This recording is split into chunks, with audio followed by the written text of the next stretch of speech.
Hey folks, welcome to our very first dealer highlight video. Today I'm joined by Kyle from Blue Collar Customs. Kyle, thank you very much for joining me. Of course. Thanks for having us. So let's get right into this, but before we talk about Blue Collar, let's talk about you for a minute. How did you get into the upfitting business? So I have always been a car guy, right? And as I think what you'll probably see, and most of the people that you talk to, there's some interest in the automotive industry. But originally, I was doing what some people would see as the more fun and exciting things. I was getting into the bolt-on accessory business that was focusing on the lifts and the wheels and tires and the fun things that people would say, or the more fun things, because I think we have fun with what we do.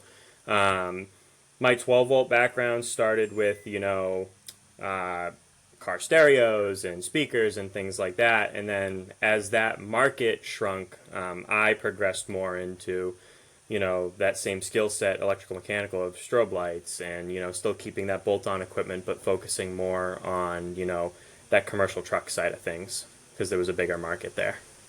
That's cool. So you've always been a car guy. So if you could go out and buy your dream vehicle right now, no budget, ideal vehicle, what are you buying? You're going to be very disappointed in my answer. I will take my Super Duty. I used to have one. I had a Blue Jean Blue 6.7 Power Stroke, and I loved it. And I downgraded at one point. We had the F-150 shop truck that we have now.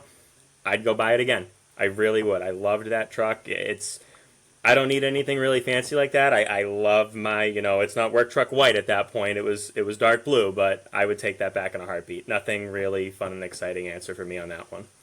Hey man, I am not disappointed. In fact, I'm proud of you.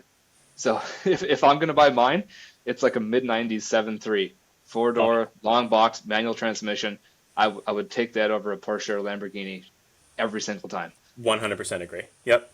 Good. Well, we can be friends then. So how did Blue Collar come about? Blue collar came about kind of in a little bit of a roundabout way. I was doing a lot of side work for the first couple of years, just backyarding it on the weekends. Had a little probably 1,200 square foot bay that we originated in. And then I just decided we found a new location that was kind of a little bit more retail focused, a great street side setting in comparison to what I had before. Became available, talked to the landlord, and then the rest was kind of history. We landed a couple state contracts around that time too. That's a big part of our business, and it just kind of took off from there. Since that point, we've been in a couple different locations, just expanding to get some more room. But it was started as a weekend hobby that just kind of took off overnight. That's awesome. I love it. So you've bootstrapped this thing from the ground up, basically. 110%. Yep. I Yep. love it. That's awesome. So what is your focus now? So you talked about dabbling in the bolt-on stuff and stereo and speakers, but switching to more commercial. So what's Blue Collar focusing on today? So very recently, well, taking a step back, for the last couple of years, we were a nice solid mix of, we had first responder vehicles and we did commercial truck too. And it was very recently that we decided that we were going to put a hold on any new orders from our first responder customer base, just because we've seen quite an increase in the commercial truck market. Specifically, what we do is our light duty commercial truck market. We're not doing bodies or anything like that. We're really just kind of staying focused on, basically 350 pickups and smaller, and just doing what we do really well, which is, lights and labels, right? Lights, strobe lights, graphics, things like that, and those bolt on, tonneau covers, toolboxes, things like that. Because we've seen a pretty significant growth in that market, and so we are 100% focused now on that light duty commercial truck market. Interesting. Do you feel like that the commercial market is not as a rule, but largely more standardized than the first responder market? Yes. So we tried, and we had some success with standardizing that first responder market, to a point where we could say we have, this cage, this console, or this light package in stock. But even still, that would only get us, I'd say, 80% of the way there. And the problem is that last 20% would really make or break the job, whether it be on time or what would cause us the most headaches is that last 20% that you still need to complete the car. Um, on the commercial truck side, specifically what we do, because we're working with customers that do relatively high volume on the same build, we build one and then it's the same. So we really don't have that ambiguity of like, oh, is this one going to be different? No, all 100 are the same. Or even if there's a one off on that base build, it's not one. It's like there'll be 20 that are different. The base package is still the same, but these 20 are different. So it's much easier for us to standardize, become efficient, make sure all the builds are the same. It's a lot easier on that commercial truck side of things. There's less to kind of change, if that makes sense. That makes total sense. And the reason I asked that is because I was actually talking with another upfitter a while back, um, and they had the same thing. They don't do any police stuff to speak of or law enforcement stuff, but they would like to. Mm-hmm. However, their shop is set up as it's an assembly line. You bring a vehicle in one end, the same thing happens to all 100 of them, and then they shoot out the other end. Where when they tried to get into law enforcement stuff, it was like we're going to do six like this, four like this, and two more that are slightly different, and it just didn't work in their shop. I never thought of it like this before, right? Because I'm an auto guy, right? And I was like, we're an auto shop, right? It was only very recently where I came to the realization like we're a manufacturing facility, we're a production shop. Whether it be that we're building cars or not, quote unquote, but as we get better, I see myself more and more gravitating towards, tips and tricks and techniques that are used in the manufacturing industry than anything, automotive repair or maintenance based. That makes sense. I love it. Like pick what you're good at and specialize in it. There's going to be people out there that are really really good at one-off stuff, and then Right. they can do that. They can do it well. Correct. And I think especially with, that transition that I said of us, gravitating away from first responder upfits, we kind of internally have said, like, we just need to get really good at saying no and becoming really good at being really refined at what we're good at to have lead times that are impressive, for what we're good at. Saying no is hard though, isn't it? Extremely. And you're talking to me when we made this decision, within the last week or so. And we had to, talk to all those customers that we've grown relationships with. And it was hard. Um, but at the same time, internally, we know that that commercial truck business was going to come because we could see it. The writing was on the wall, right? We knew internally for us to still offer the level of service that we require for our customers or that they've come to expect from us, something had to give. Either we were going to fail miserably to both fronts, or we needed to look at ourselves in the mirror and say, guys, we can't do this. We can't continue to do both like this because it's going to suffer, and that's not fair to the end user at the end of the day. Totally. I mean, back in the day when we got started, now this is going back before my time, but we were a custom sewing shop. If you could make it out of fabric, we could do it. Mm-hmm. And we even recently we have people come in and they're like, "Hey, you made a cushion for me back 15 years ago. Could you make another one?" It's like, do we have all of the materials and the know-how and the equipment? Yes, we do. But Are you guys saying no at this point? yes, we are. Yep, we're saying we don't do anything custom. We make seat covers.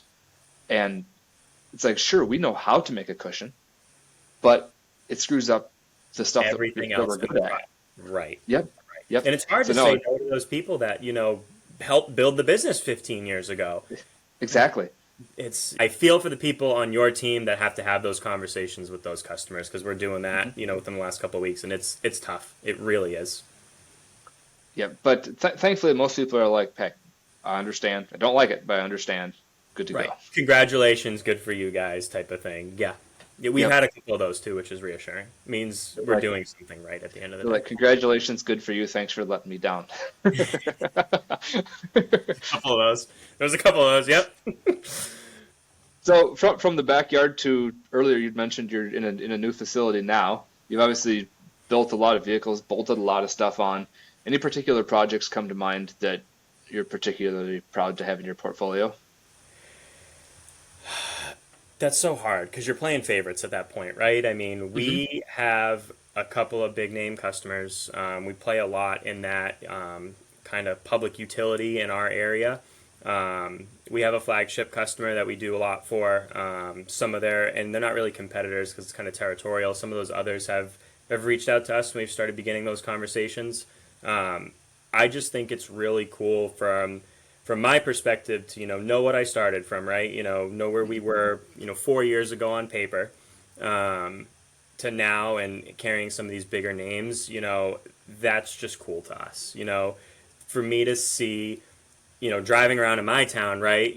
Some of my builds that are out there, in a different way of, when our first responder cars were out there, like that's cool. Like, that thing is on its way out to, help someone's call for service, right? Whether it be a car accident or something worse, right? Like that's cool knowing that that's your project out there. It's taking a different look at it and going like, these guys make sure our lights turn on, right? Yeah, That we have exactly. power or heat or things like that. Or to the DOT side, making sure our roads are safe and things like that. Like, I can't pick a favorite because I know at the end of the day, all these guys are giving back to our community in one way, shape, or form, and I just don't think it would be fair for me to pick a favorite out of all those. That's fair. It's a ton of fun to know that like hey, my team played a part in making sure that, like you said, the lights turn on and the water flows and the roads are smooth. Right, right. Or on the other side of the house that we service before, people are safe. Like Yeah, that, huge responsibility. Super grateful for all that and for all our customers, and just seeing our stuff out there is probably one of the most rewarding things I can say. that is cool. I know I feel that way when I'm going down the road and I can see an orange tag on the seat in a truck. I'm like, yes. Yep, yep. I could, It's just I know what you mean. I 100% know what you mean. good.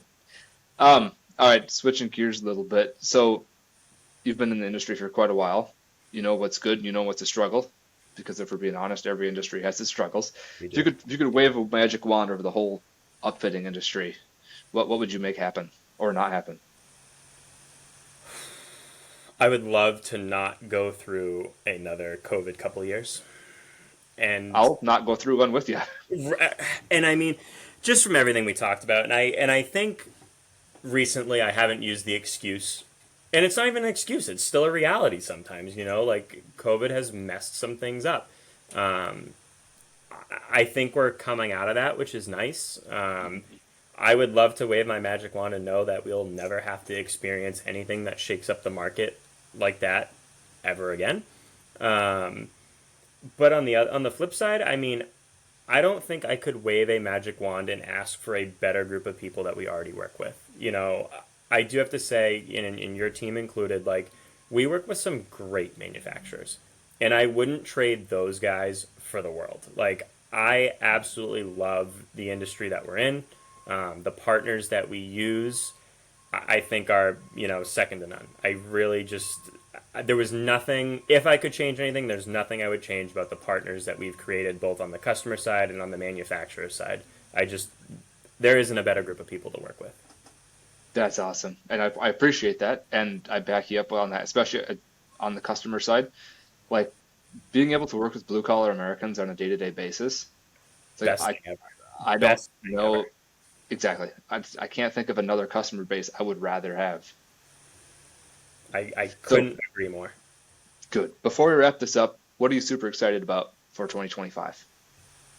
We internally are going to have an exciting year in 2025. I mentioned to you earlier that we were in a temporary. Well, I mentioned we were in a new space, but it's actually a temporary new space.